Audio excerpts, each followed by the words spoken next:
special financing when you spend $9.99 or more. Only at Value City Furniture. Good morning, America. Shocking resignation. New York's Attorney General, one of President Trump's fiercest opponents and a champion of the Me Too movement, forced to quit after an explosive report. 4 women coming forward with allegations of abuse and assault. Now, one of the reporters who broke the story is live only on GMA. Also breaking this morning, President Trump just hours away from announcing that high-stakes decision. Will the U.S. pull out of the Iran nuclear deal? Volcano disaster. That massive eruption in Hawaii growing, sending rivers of lava through neighborhoods, swallowing cars and homes. The popular ride-sharing service Uber on the verge of testing flying taxis. Their big meeting today, and when these rides could hit the sky.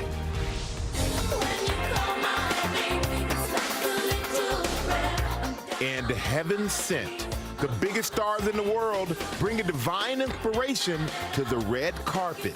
Katy Perry, Rihanna, and Ariana Grande dazzling at the Met Gala.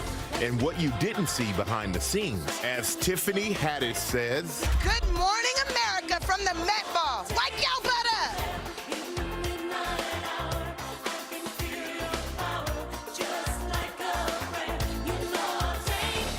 Live in Times Square, this is GM. We were talking right over all that. Because of Tiffany. This is why we love her. It just keeps it real. The whole gala looked great last night. It did. the whole gala was great last night. And you hear that song, Like a Prayer. Madonna actually put on a surprise performance for all the guests at the gala last night. She opened with that song. And we have much more on that coming up. It's keeping with the heavenly theme from last night. But we're going to begin, of course, with that breaking news overnight, the stunning, sudden resignation of New York Attorney General Eric Schneiderman, facing abuse allegations. 4 women accusing him of physically assaulting them in a blockbuster New Yorker article. We're going to speak with Ronan Farrow, one of the reporters who broke the story. Going to speak to him in just a moment. But first, Lindsay Davis here with all the details. Good morning, Lindsay. Good morning, Robin. The fall was swift. Just 3 hours after the New Yorker article was published, Eric Schneiderman, one of the most powerful attorneys general in the country, submitted his resignation. One of his accusers called coming forward an unusually difficult situation, asking the question, what do you do if your abuser is the top law enforcement official in the state? New York Attorney General Eric Schneiderman appeared to be an outspoken supporter of the #MeToo movement, taking legal action against Harvey Weinstein. We have never seen anything as despicable as what we've seen here. Even issuing this tweet praising the brave women and men who spoke up about the sexual harassment they had endured at the hands of powerful men. But now New Yorker magazine reports that Schneiderman is facing abuse accusations of his own. According to the magazine, 4 women have come forward claiming they were physically attacked by the Attorney General on multiple occasions during relationships he had with them. With 2 women, Michelle Manning Barish and Tanya Selvaratnam, both Democrats and political activists, speaking on the record, saying the now former Attorney General hit them, often after drinking, frequently in bed, and never with their consent. Manning Barish says she dated Schneiderman for nearly 2 years, telling the New Yorker one night in his home the politician called her obscene names before she says he allegedly attacked her, saying he just slapped me open-handed and with great force across the face, landing the blow directly onto my ear. Months later, she says she had to seek medical treatment for her ear. Overnight, Schneiderman first denied the allegation, saying, "In the privacy of intimate relationships, I've engaged in role-playing and other consensual sexual activity. I have not assaulted anyone. I've never engaged in non-consensual sex, which is a line I would not cross." And after his resignation, he said he strongly contests the accusations, but adding, "They will effectively prevent me from leading the office's work at this critical time." In the magazine, Selvaratnam calls Schneiderman a misogynist and a sexual sadist, saying that she too was slapped on several encounters. Schneiderman says his resignation will be effective at the end of the day today. The Manhattan prosecutor is opening an investigation into his alleged behavior. George. All unfolding so fast. Okay, Lindsay, thanks very much. We're going to bring in now one of the New Yorker writers who broke the story, Ronan Farrow. He did it along with Jane Mayer and our chief legal analyst, Dan Abrams. And Ronan, let me begin with you. As I said, this all exploded so quickly after you posted that article. He's now gone. He's resigning as Attorney General. Have you heard from the accusers since this article was posted? I think that there's a complicated wave of emotions whenever a woman or man steps forward with this serious an allegation. They're going through all those emotions right now, but several have reached out to say that they find it gratifying that these stories are being heard. Because, George, they hesitated for a long time, partly because of Schneiderman's power and his influence within the Democratic Party. Well, that's what I wanted to get into. Schneiderman out there very publicly talking about Harvey Weinstein, talking about these allegations against other men, yet the women who are accusing him now had held back. Do you fully understand why? They give a variety of reasons. Look, anytime you speak publicly about this kind of trauma and violence, especially in an intimate context, which some of this was, it's painful. It marks you. This was a brave thing that these women had to do. It was difficult for them. But also in this case, doubly so, because he is a power player within their worlds. These are all women closely connected to the Democratic Party in various ways. And because they say, in several cases, that he used his office and his power to intimidate and threaten them, saying that he could wiretap people, that he could intimidate people in various ways. Let's get into that now with Dan Abrams for more on that. Number one, we now do know the resignation is taking effect at the end of the day, but the Manhattan DA's office now investigating. What kind of trouble could he face? Well, he could face criminal trouble. I mean, there are 3 possible crimes here, right? Based on the reporting that Ronan and Jane Mayer did, you have the possibility of an assault based on the slapping.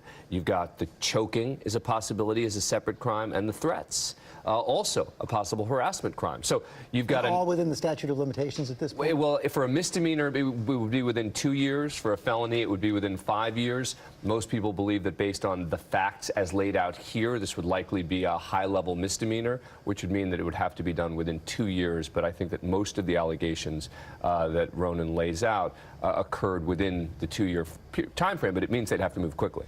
How about these threats to use his office in order to protect themselves and threaten them? Yeah, I mean, look, that's another possible crime. Again, you're going to have to prove it, right? The interesting thing to me is that part of his defense is seemingly to admit that he did this stuff, right? The first thing he says publicly is it was role-playing.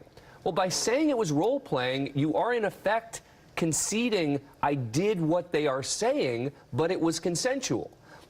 So he's now kind of boxed himself in, I think, as a legal matter where he can't say, well, I mean, he could, but I don't think he's going to say none of this ever happened. He's going to say it occurred within the context of some sort of, consensual role play, which is as clear from the article the women dispute. And Ronan, one of the things you get into in the article as well is not only did the women hold back from accusing him publicly, they also stayed in the relationships for some period of time, and you really get into the whole psychology of the abuser in this case. George, some were in a relationship with him at the time, but I want to point out to what Dan just said. These women, one after another, were adamant. This is not 50 Shades of Grey. This was not in an area of gray at all in their mind. This was assault. They said over and over again. This happened when they were fully clothed in many cases, not in a context where they gave any suggestion of consent. And in one case, George, this wasn't in a relationship at all. A prominent attorney who spoke to me said very clearly, he just came onto her at an event. And when she rebuffed him, he began calling her some really horrific epithets and slapped her across the face. More than one time, to the point where it left a mark. And we looked at that picture, and I'll tell you, it was upsetting to see. One of the great ironies of this is that Schneiderman was ordered to review how the Manhattan DA had handled the Harvey Weinstein investigation. And now it's flipped, which is the Manhattan DA is now investigating the Attorney General for this behavior. I mean, it's a stunning, you have to understand, if you live in New York and you live in the sort of political world in New York, this is a stunning allegation and a stunning fall from grace. And one of the things we're seeing, Dan, also is we've seen now tweets from Donald Trump Jr. and Kellyanne Conway taking this on. Of course, Schneiderman had also been a big antagonist of President Trump. A huge antagonist of President Trump. Particularly, the amazing thing is on the issue of the way people treat women. Incredible. Dan Abrams, Ronan Farrow, thanks very much. Robin? Okay, George. Now to President Trump and that high-stakes decision. The president just hours away from announcing whether the U.S. will withdraw from the Iran nuclear deal. The deal meant to keep Iran from developing nuclear weapons. Our senior White House correspondent, Cecilia Vega, is tracking all of this for us. Good morning, Cecilia. Hi, Robin. Good morning to you. The president has called this deal insane, ridiculous. He says it's something that never should have been even signed in the first place. So these are his concerns. There's a clause in this deal that allows Iran to resume part of its nuclear program after 2025. That is one of the president's main issues with this. He's also here looking to make good on a campaign promise. This was something he told his base he would tear up on day one. European allies have lobbied him hard, fearful that if the U.S. pulls out, it might give Iran the incentive to leave this deal too and essentially rebuild its nuclear program. You remember right there, President of France, Emmanuel Macron, here at the White House for that Brofest, making the pitch in person. The Brits made a last-ditch effort recently, even sending someone onto Fox News to make the case in hopes that President Trump might hear them. Now, the president this morning appears all but ready to pull out of this deal. And Robin, Iran has threatened grave consequences for anyone who, quote, betrays the deal. This announcement happens at 2 o'clock right here at the White House, Robin. Yes, indeed. All right, Cecilia. And George, I know you'll have a live report when that happens. Yeah, we'll be doing that this afternoon. We're going to move on to politics now. Voters going to the polls this morning in Ohio, North Carolina, Indiana, West Virginia, all setting the stage for November's midterms with control of the House and Senate at stake. Our senior congressional correspondent, Mary Bruce, is tracking it all. Good morning, Mary.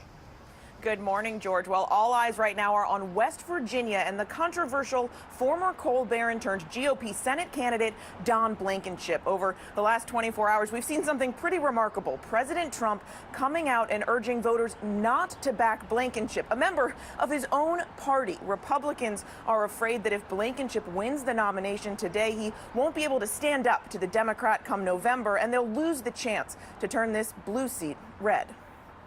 He's the GOP Senate candidate that has his own party on edge. I'm neither despicable or a moron or a bigot. As West Virginia voters head to the polls, President Trump is urging them not to back Don Blankenship, comparing him to failed Alabama Senate candidate Roy Moore, tweeting, "Blankenship can't win the general election in your state. No way. Remember Alabama." Blankenship responded saying he's Trumpier than Trump and pointing out that the president supported accused pedophile Roy Moore. We all really like President Trump's policies, but we know that he doesn't get things right. Blankenship has been going after the Washington establishment, but sparked outrage with this racial remark about the family of Mitch McConnell's wife, Transportation Secretary Elaine Chao. Swamp Captain Mitch McConnell has created millions of jobs for China people. His past is also a point of contention. Blankenship just served a year in prison for a mine safety conviction after a 2010 explosion in one of his mines killed 29 people.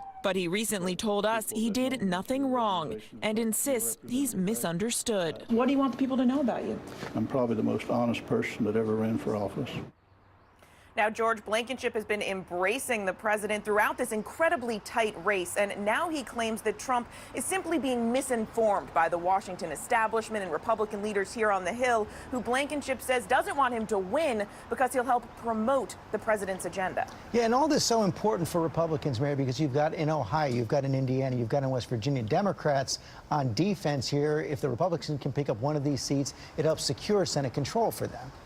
Yeah, exactly. Look, Republicans see these key races today as their best chance to grow their Senate majority. They're looking to nominate Republican candidates in these red states that voted for Donald Trump, but where there are currently Democratic incumbents. Keep a very close eye on Ohio and Indiana, where you see the Republican candidates scrambling to out-Trump each other. In fact, in Indiana, one of the Republican candidates has been carrying around a cardboard cutout of the president just to see who is more close to the president than anybody else. George. Okay, Mary Bruce, thanks very much. Michael? All right, thank you, George. Now to that volcano emergency in Hawaii, and an incredible look inside that volcano, spewing lava hundreds of feet in the air and spreading a potentially dangerous cloud of toxic gas as far as 60 miles away.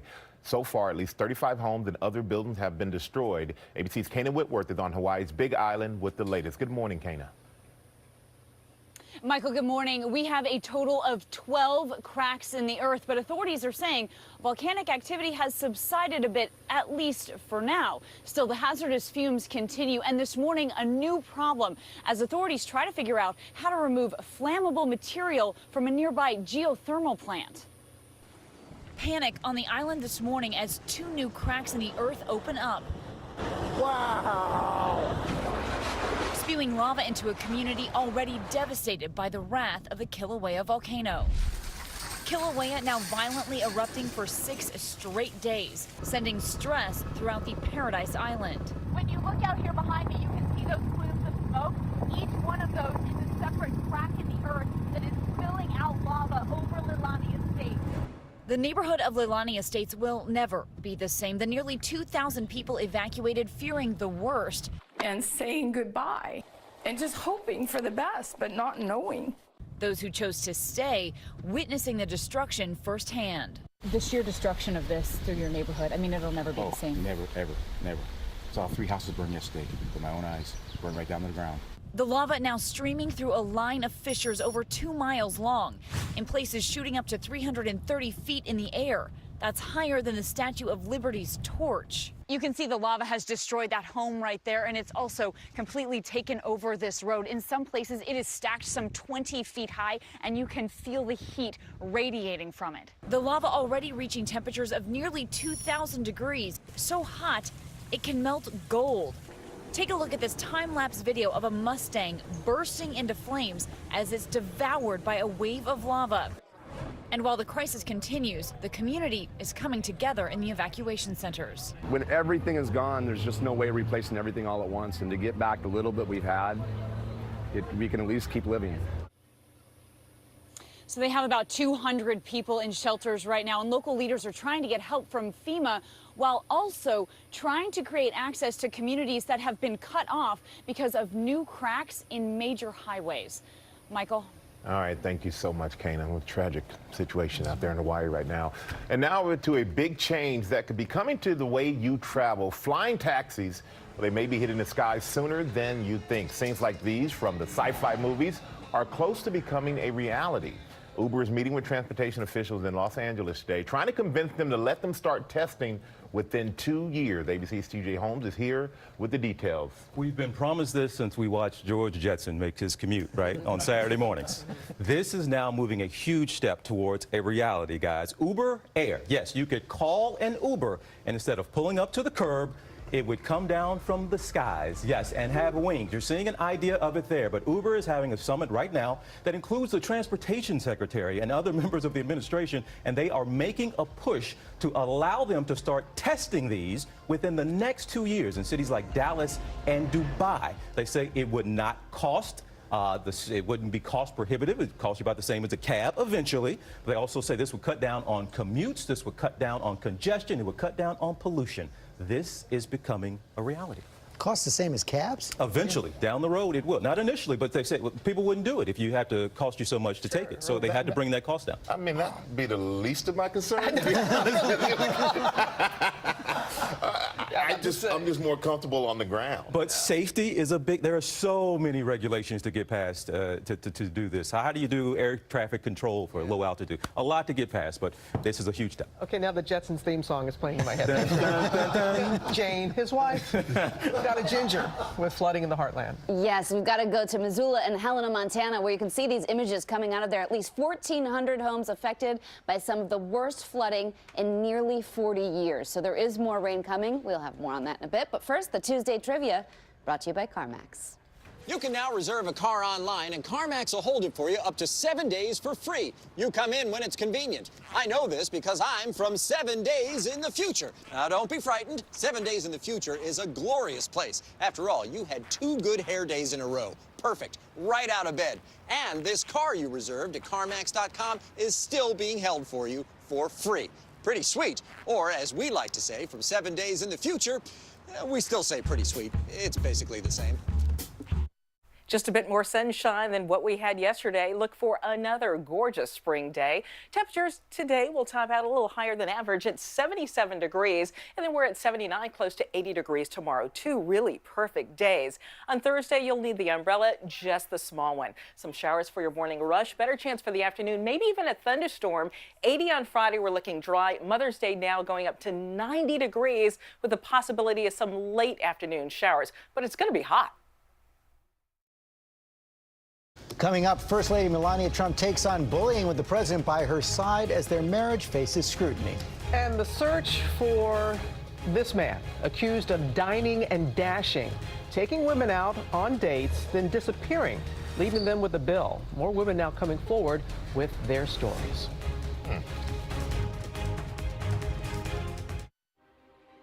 Sometimes bipolar 1 disorder can make you feel unstoppable.